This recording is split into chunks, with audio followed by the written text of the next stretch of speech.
Hi, visit my channel. இன்றைக்கி நான் முட்டைக்கோஸ் பொரியல் எப்படி பண்ணுறதுன்னு சொல்லி காட்ட போகிறேன். என்னோடய ஸ்டைலில் முட்டைக்கோஸை கழுவி க்ளீன் பண்ணி எல்லாம் ரெடி பண்ணி வச்சுருக்கேன். இப்போ மெல்லிசாக அதை கட் பண்ண போகிறோம். இந்த சைஸ்க்கு மெல்லிசாக கட் பண்ணணும். நீட்டமாக நீளமாக கட் பண்ணும் போது பொரியலுக்கு நல்லாயிருக்கும்.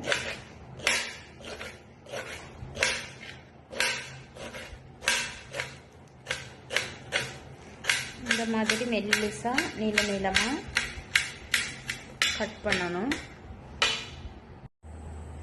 எல்லாத்தையும் கட் பண்ணி ஒரு பவுலில் போட்டாச்சு.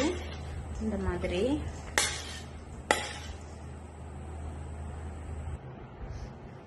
இதுக்கு கொஞ்சம் போல் மிளகு தூள் கொஞ்சம் போல் போடணும். அங்கங்கே லைட்டாக கொஞ்சம் பிளக்காக இருக்கிறதுக்கு கொஞ்சம் லைட்டாக ஒரு உரப்பு தன்மைக்கு. அதுக்கப்புறம் தேவையான அளவு உப்பு,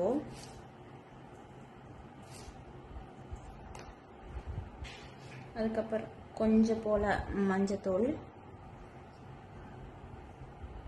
திருவண்ண தேங்காவையும் முட்டைக்கோஸோட சேர்த்துக்கலாம். சேர்த்துட்டு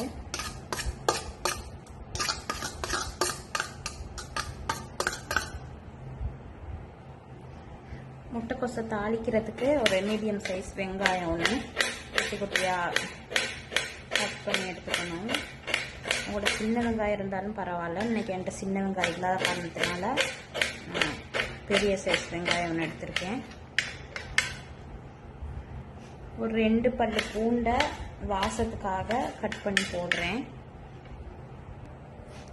காஞ்ச மிளகா ஒரு 4-5 எடுத்திருக்கேன். அதையும் குட்டி குட்டியாக கட் பண்ணி இதோட சேர்த்துட்டா டேஸ்ட் நல்லாயிருக்கும்.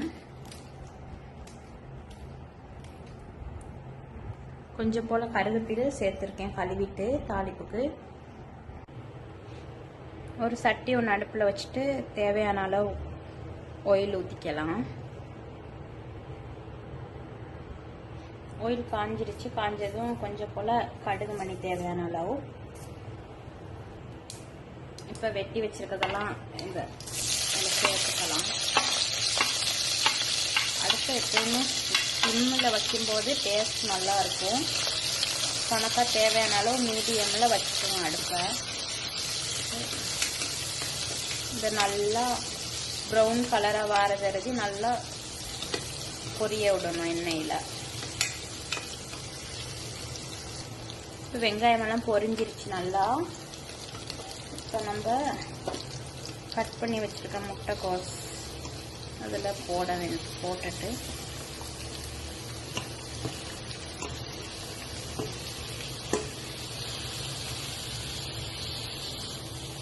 இப்போ அதை நல்லா மிக்ஸ் பண்ணி விட்டா ஆயில் எல்லா இடமும் படுறதுக்கு நல்லா மிக்ஸ் பண்ணி விடணும்.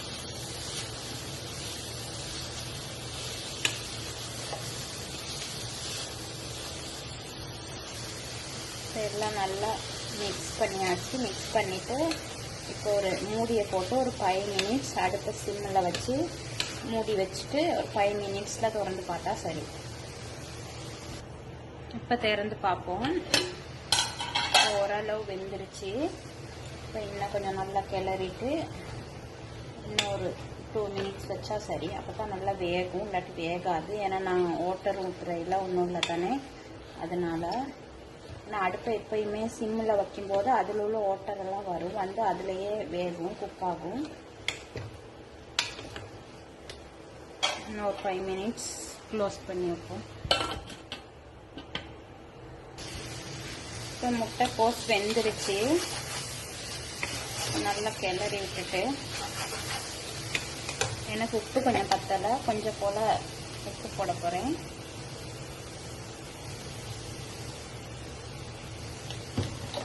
மிக்ஸ் பண்ணிவிட்டு முட்டைக்கோஸ் பொரியல் ரெடி. ட்ரை பண்ணி பாருங்கள் எப்படி இருக்குன்னு. அடுப்பு ஆஃப் பண்ணிடலாம்.